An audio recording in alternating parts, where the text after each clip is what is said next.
इस कार्यक्रम के पुण्यार्जक हैं सौभाग्य कोहिनूर श्रीमान संजय जैन, श्रीमती ममता जैन परिवार, ग्रेटर कैलाश दिल्ली। सौभाग्य भक्त श्रीमान विजेंद्र जैन, श्रीमती निर्मल जैन परिवार, गुरुग्राम।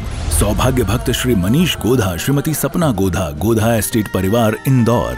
सौभाग्य भक्त श्रीमती कुंती देवी जैन, श्री राजीव जैन, श्रीमती मीनाक्षी जैन, कावेरी जैन, उदय जैन, सिविल लाइंस परिवार, दिल्ली। सौभाग्य भक्त Shri Amit Jain, CA, Shrimati Anshul Jain, Anshika Jain, Anuttar Jain, green park परिवार, दिल्ली। सौभाग्य भक्त श्री राजीव जैन, श्रीमती साक्षी जैन, श्री आयुष, श्रीमती दिशा अगड़िया, श्री नमन जैन, श्रीमती ईशा जैन परिवार, गुड़गांव। सौभाग्य भक्त श्री आलोक जैन, श्रीमती पायल जैन, कनिष्का जैन, शौर्य जैन परिवार, भजनपुरा, दिल्ली। ओम ह्रीं श्रीं क्लीं ऐं अरं वं वं मं मम हम हम सम सम तम तम पम पम जम जम छीं छीं राम राम नीं राम। ओम नमो रते भगवते श्रीमती से जलाभिषेकं करोमि स्वाहा। ओम नमः शिवेभ्यः, ओम नमः शिवेभ्यः, ओम नमः शिवेभ्यः। श्री वीतरागाय नमः।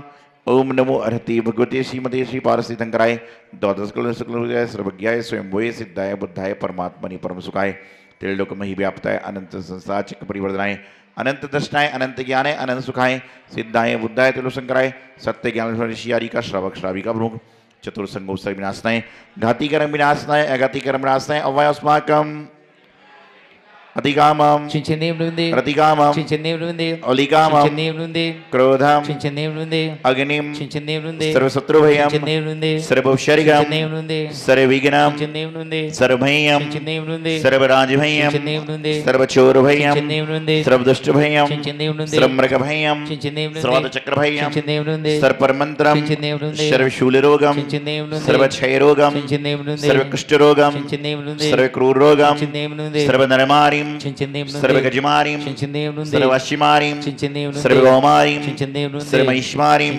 सर्वधान्यमारिं सर्वलक्ष्यमारिं सर्वगलमारिं सर्वत्रमारिं सर्वशुमारिं सर्वफलमारिं सर्वराष्ट्रमारिं सर्वदेशमारिं सर्वविश्वमारिं सर्ववेतालसाग्निभयं सर्ववेदनीयं सर्वमोहिनीयं सर्वकर्माष्टकम्।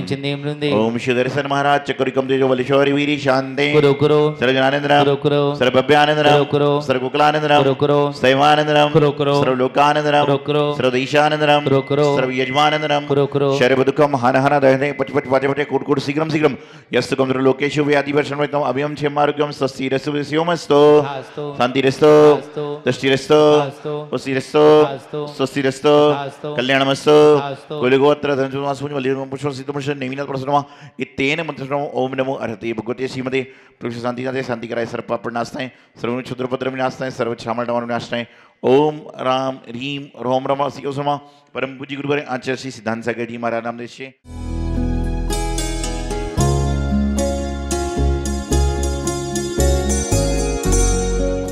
सौभाग्य सागर जी महाराज कचनेर जी में साक्षात विराजमान, जिनके पावन चरणों में मन से वचन से काय से बड़ी भक्तिभाव पूर्वक जलादि अर्घम निर्पावते।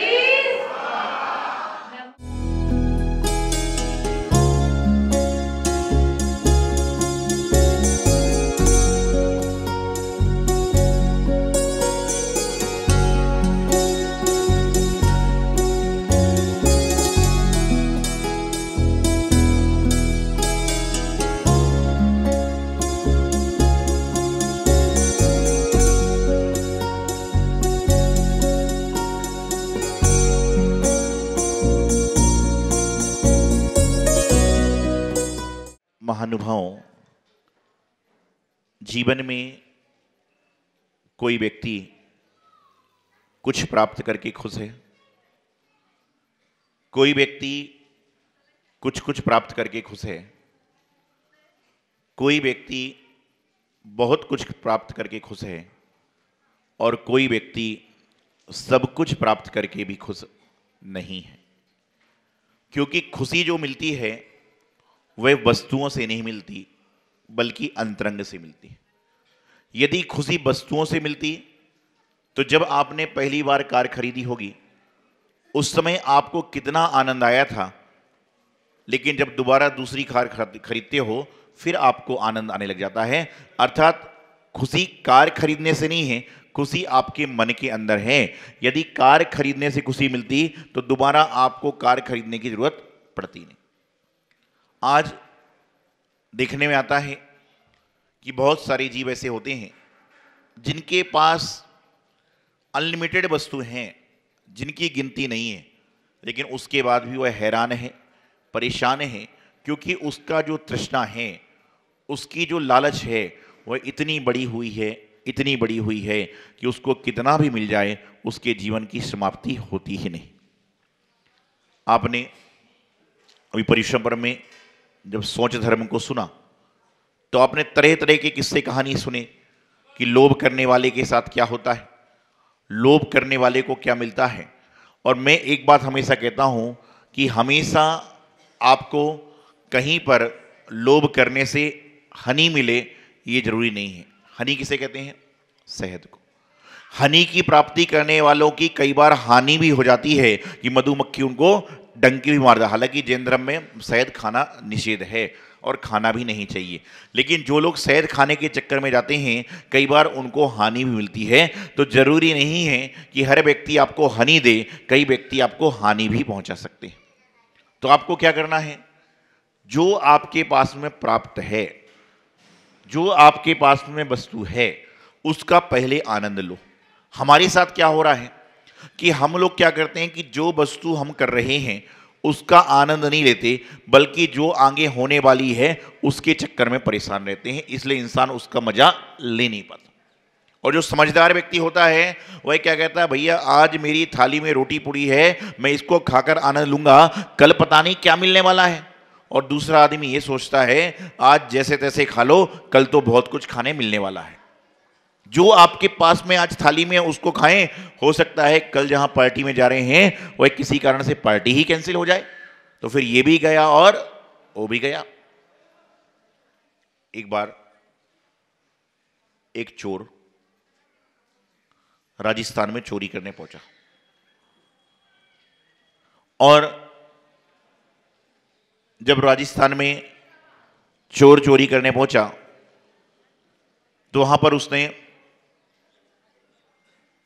घर के सारे सामान को चोरी करके पैक कर लिया। हीरे जवाहरात रुपया पैसा सब कुछ हो गया। जब चोर जाने लगा तो वहां पर 8-10 साल का एक बच्चा था। उसने कहा, चोर अंकल रुको। अब उसको लगा कि ये मुझे पकड़ा देगा। बोले, ये मेरा स्कूल का बैग लेकर भी जाओ आप। बोले, नहीं ये मैं। बोले, आप स्कूल का बैग लेकर जाओ। चोर बोला, मैं स्कूल का बैग लेकर नहीं जाऊंगा। बोले, यदि आप स्कूल का बैग लेकर नहीं जाओगे तो मैं हल्ला मचाऊंगा और तुमको पकड़ा दूंगा। तो चोर ने सोचा मुझे क्या फर्क पड़ता है।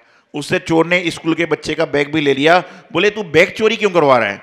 अरे बोले, घर की सारी चीज चोरी हो गई तो भी मुझे कल स्कूल तो जाना ही पड़ेगा, इसलिए मेरा स्कूल का बैग लेकर जाओ तो कम से कम मेरे भी स्कूल की तो छुट्टी होवे, मेरे भी तो स्कूल की छुट्टी होवे कि घर का सारा सामान ले गया तो मेरे को तो स्कूल जाना ही पड़ेगा। इसी प्रकार से क्या हो रहा है कि आप अपने काम में लगे हो, वहां क्या हो रहा है पता नहीं, आप कहते भाई मेरा भी होना चाहिए। अरे भाई पहले दूसरे का भला कर, आपका भला अपने आप हो जाएगा। तो मैं बता रहा था, चोर जब चोरी करने पहुंचा तो वहां पर क्या किया, जब वो चोरी करके जा रहा था तो उसने क्या किया, सारी की सारी चीजें चोरी करी। बच्चा बोला स्कूल का बैग भी लेकर जाना। इतने में उसकी माँ आई तो चोर ने कहा, अपना आईफोन निकालो। उसने आईफोन निकाल दिया। बोले, अब जो है 10 दिन पहले तुम्हें जो हीरे का हार मिला था वो भी निकालो। उसने वो भी निकाल दिया।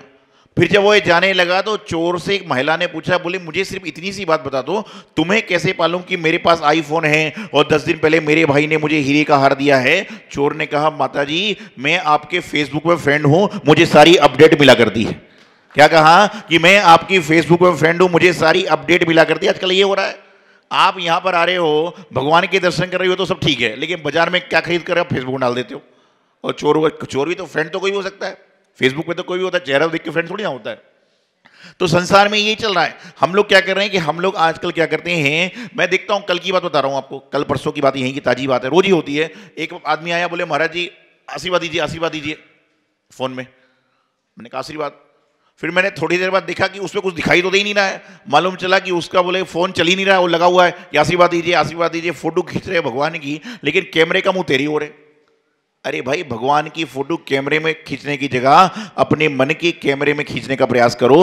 आपको कभी कैमरे में रखने की जरूरत पड़ेगी नहीं, क्योंकि जिनके मन मस्तिष्क में भगवान जी का वास होता है उनको अन्यत्र कहीं पर भगवान का वास कराने की जरूरत नहीं होती। तो मैं बता रहा हूं कि कोई व्यक्ति कुछ पाकर संतुष्ट होता है, कोई व्यक्ति कुछ कुछ पाकर संतुष्ट होता है, कोई व्यक्ति बहुत कुछ पाकर संतुष्ट होता है, और कोई व्यक्ति सब कुछ खाकर भी संतुष्ट नहीं होता।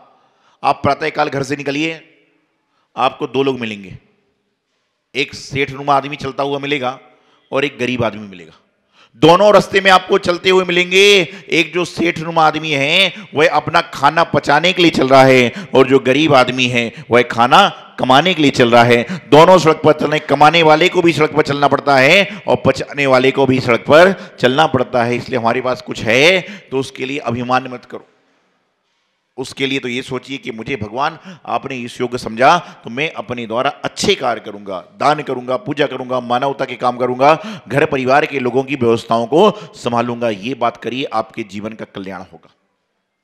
लेकिन आज हमारे पास थोड़ा सा आया नहीं, थोड़ी सी चीज आई नहीं, हम लोग क्या करते हैं, अपने रंग ढंग में लग जाते हैं, रंग रोगन में लग जाते हैं। ध्यान रखना, जिंदगी के रंग रोशन, एक गुब्बारे फुब्बारे सारे चलते रहेंगे। जिंदगी के शान शौकत रंग रोगन कभी समाप्त नहीं होंगे। लेकिन अफसोस इस बात का है कि इसको देखने के लिए कभी हम नहीं होंगे। ये दुनिया में चलता रहेगा, सजावट दिखावट सब कुछ चलती रहेगी, लेकिन समय ऐसा होगा कि हम इसको देखने के लिए मौजूद नहीं होंगे। तो जो अपनी आंखों से आप देख रहे हो यही आपके जीवन का स्वर्ग है। स्वर्ग कब जाएंगे पता नहीं, नरक कब गए थे पता नहीं, लेकिन यहां पर ऐसा कार्य करो कि जो आप कर रहे हो वही आपके जीवन को स्वर्ग में बना दे, और जो आपके कार्य कर रहे हो वह आपके जीवन को नरक में बना दे। जब आपके घर में कहीं झगड़ा हो रहा है, जब कहीं मोहल्ले में झगड़ा हो रहा है, जब कहीं पर कोई समस्याएं आ रही हैं, तो उस समय आप क्या करिएगा, यदि आपके मन में क्रूर परिणाम आ रहे हैं तो आप भगवान पारसनाथ से कहना कि हे भगवान, क्या मैं नरक में पहुंच गया? और जब आपके पास किसी को भोजन कराने के भाव पैदा हो रहे हैं, किसी को खिलाने के भाव हो रहे हैं, तो आप समझ के चलना कि हे भगवान, क्या मैं स्वर्ग में आ गया? स्वर्ग और नरक और कहीं नहीं है। स्वर्ग और नरक आपकी अपनी मान्यता पर होता है। मान लो तो स्वर्ग है और ना मानो तो नरक निश्चित है। जब भी घर में, परिवार में वातावरण, समूह में वातावरण हो, जब आपका मन क्लेशित हो रहा है, तो आप समझ के चलना कहीं ना कहीं मेरे अंदर नरक का वास हो रहा है। क्योंकि जो नरक का वासी होता है उसी के मन में गलत भावनाएं आती हैं। जो नरक की ओर जाने वाला होता है वह कहीं भी चला जाए, संत की पर्याय में चला जाए, व्रती बन जाए, त्यागी बन जाए, कुछ भी बन जाए, लेकिन उसका मन क्लेशित होता है तो समझ के चलना कि हमारे खोटे परिणाम उधर आ रहे हैं। अंतर इतना है कि आपका क्रोध जो चलता है वह पत्थर की लकीर के समान होता है, लेकिन यदि संत को कहीं क्रोध आता है तो वह पानी की लकीर के समान होता है। अंतर इतना होता है संजोर और अनंतानुबंधी का साहब। तो अपने जीवन में संतुलन बनाने का प्रयास करें, अनंतानुबंधी नहीं।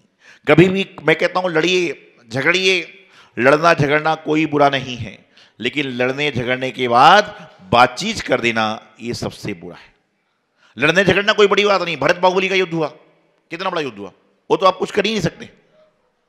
लेकिन लड़ने झगड़ने के बाद दोनों भाइयों ने परस्पर में एकता का सिंबल दिया, परस्पर में एकता का सूत्र दिया। लड़ो झगड़ो बहुत अच्छी बात है, क्योंकि घर घर वह नहीं है जहां पर बच्चों के चिल्लाने की आवाज ना आए, जहां पर थोड़ी बहुत मटरगस्ती ना हो, थोड़ी बहुत प्रेम तकरार ना हो। लेकिन अंतर इतना है कि सुबह आपका झगड़ा हुआ है, लेकिन शाम को सोते समय झगड़े में नहीं बल्कि आनंद के साथ में सोएं, तो झगड़ा आपका नुकसानदायक नहीं है। लेकिन झगड़ा ऐसा ना हो कि सुबह आपका झगड़ा हुआ और रात को आप घर ही ना हो, सुबह आपका झगड़ा हुआ रात को आपने बोलचाल बंद कर दी। यह झगड़ा आपके लिए कार्यकारी नहीं है। प्रेम पूर्वक रहिए, प्रेम ही जीवन का मूल मंत्र है। आपके पास में जो है उसके बाद आगे भी पाने का प्रयास करें, लेकिन जो है उसका आनंद भी लें। आप कचनेर जी आए हैं, कचनेर जी आए तो बड़ी शिद्दत से, बड़ी भक्ति भाव से पारसनाथ भगवान के दर्शन करें। ये मत सोचें कि यार अगले महीने हमें जो है मांगी तुंगी भी जाना है, उस चक्कर में वहां का कोई पुण्य मिलेगा। लेकिन जब यहां पर पहुंच गए हो सकता है अगले महीने सूतक पतक लग जाए, कोई बीमारी सीमारी आ जाए, तो जो आप कर पा रहे उसको करो ना। कई आदमी पूछते हैं, बोले महाराज जी आप आहार को कितने बजे निकलोगे? मैं कुछ बोलता ही नहीं हूं। फिर पूछते आहार को कितने बजे निकलोगे? मैंने कोई जवाब नहीं दिया। जब उसने तीसरी बार पूछा महाराज जी आहार को कितने बजे निकलोगे, तो मैंने उसको जवाब दिया जब आप शुद्धि का पानी लेकर आ जाओगे तब। आप आहार को कितने बजे निकलोगे? तो जब आप शुद्धि का पानी लेकर आ जाओगे तब महाराज को क्या कमंडल में पानी दिया, महाराज चल गए। फिर मैंने जब पूछ क्यों रहे हो? बोले मैं सोच रहा हूं यदि आप समय पे आहार ले लो तो मैं आहार देके 2 गिलास देके पैठन चलू जाऊंगा और पैठन जाके भोजन करके आ जाऊंगा। तो मैंने काम करो तुम पैठन होके ही आ जाओ, भोजन तो यहां मिल ही जाएगा, आहार का चक्कर छोड़ो। अरे भाई तुम क्या कर रहे हो? आप चाहते हो कि मुझे भगवान पार्श्वनाथ के अभिषेक का भी पुण्य मिले, चालीसा का भी मिले, आहार का भी मिले, गुरु दर्शन का मिले, पैठन का सब मिलेगा, लेकिन समय से मिलेगा। सुबह 6 बजे आए हो, शाम को 6 बजे जाना है और उस बीच में 6 जगह दर्शन करना चाहते हो, ये भी हो जाएगा, लेकिन हर चीज मत। फिर खाली दर्शन कर पाओगे। प्रेम पूर्वक आओ, 6 मिनट बैठो लेकिन प्रेम से बैठो, आकुलता से रहित होकर बैठो। हमेशा मंदिर में आओ तो जिस प्रकार से घर में रहते हो, तो घर में रहने के बाद, व्यापार में रहने के बाद यदि आपको मंदिर की याद आ रही, गुरु की याद आ रही, तो कहीं ना कहीं आपका कल्याण है।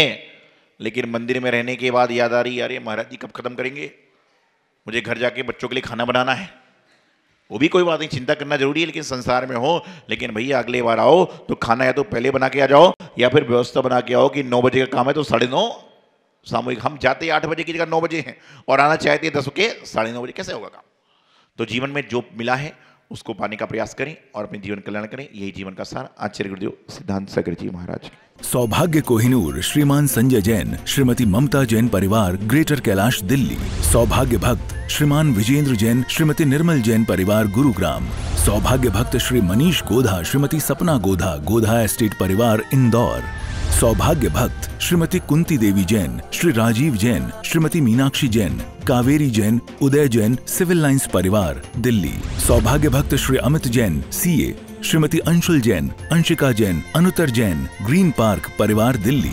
सौभाग्य भक्त श्री राजीव जैन, श्रीमती साक्षी जैन, श्री आयुष, श्रीमती दिशा अगड़िया, श्री नमन जैन, श्रीमती ईशा जैन परिवार, गुड़गांव। सौभाग्य भक्त श्री आलोक जैन, श्रीमती पायल जैन, कनिष्का जैन, शौर्य जैन परिवार, भजनपुरा, दिल्ली।